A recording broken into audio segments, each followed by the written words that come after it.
Vocês sabem, eu vou comentar uma coisa aqui hoje que está sendo discutida e na verdade é uma fake news que vem sendo expandida há muito tempo.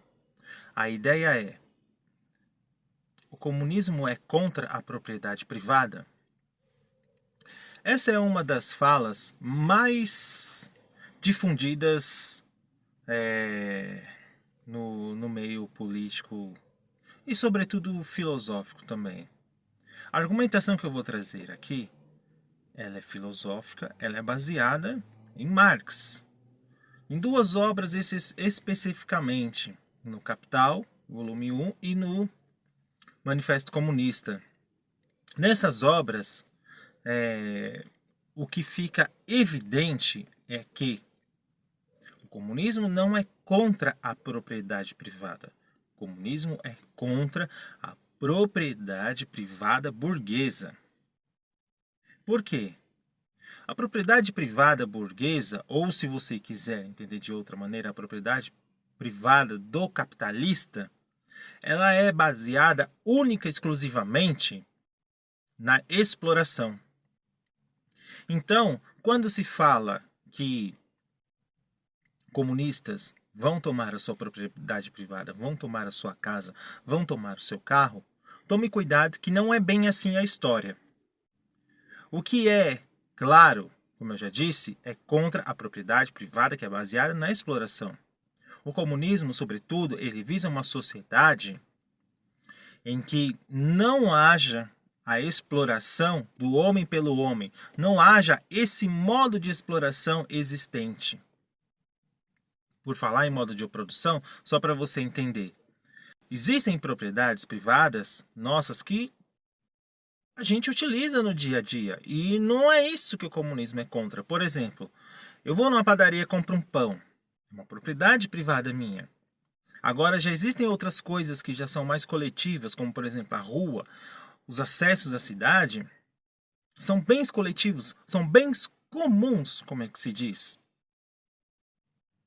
Então, o que nós lutamos, para que fique mais claro para você, é que este modo de produção ele seja acessível a todos. Muito bem, como vocês sabem, o modo de produção capitalista ele é baseado na exploração e na extração de mais-valia, ou seja, de mais valor que é produzido pelo trabalhador.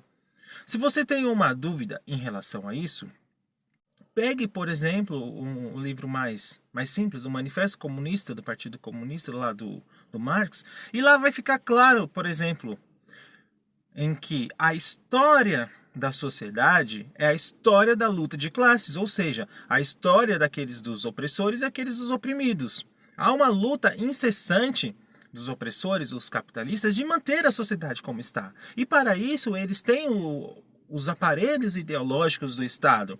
Eles têm a mídia, eles têm a imprensa, eles têm a justiça, eles têm o Estado, que é o braço forte deles, da força. No vídeo anterior, eu falei sobre a ideia de justiça, vocês lembram? Então, a ideia de justiça numa sociedade comunista, ela não existe porque haverá um determinado momento em que todos vão viver de acordo com as suas necessidades e não existirá a ideia de classes. Ora, porque se todos vão viver baseados nas suas necessidades, sem que haja a exploração do homem pelo homem, por que a ideia de justiça? Não existirá. A própria ideia de justiça numa sociedade comunista é a abolição da própria ideia, assim como a ideia do Estado. Então que fique claro para você isso. Essa ideia, quando se fala de que os comunistas são contra a propriedade privada, que fique claro, a abolição da propriedade privada é a abolição da propriedade privada burguesa, aquela que é baseada na exploração do homem pelo homem, certo? Por hoje é isso. Eu vou deixar uma dica de dois livros. A primeira é o Manifesto do Partido Comunista e a segunda que é um comentário introdutório sobre o livro Capital, que é do livro do professor Vitor Henrique Paro. O livro se chama Capital para Educadores. É um livro interessantíssimo, uma linguagem muito simples, da qual você vai entender conceitos básicos, por exemplo, economia política, modo de produção, mais-valia e assim por diante. Você lendo esse livro, você vai ter uma noção do funcionamento da sociedade capitalista, uma visão crítica aprofundada, de modo que você absorva essa mensagem e passe para outras pessoas. A ideia crítica é justamente essa. O que é uma crítica, de fato, uma crítica dialética? É você fazer uma afirmação, uma negação e a negação da negação. Esse é o verdadeiro exercício dialético. Se você fizer isso, você vai dar um passo imenso na sua transformação e na busca da transformação da sociedade. Tá certo? Por hoje é isso, um grande abraço e até a próxima.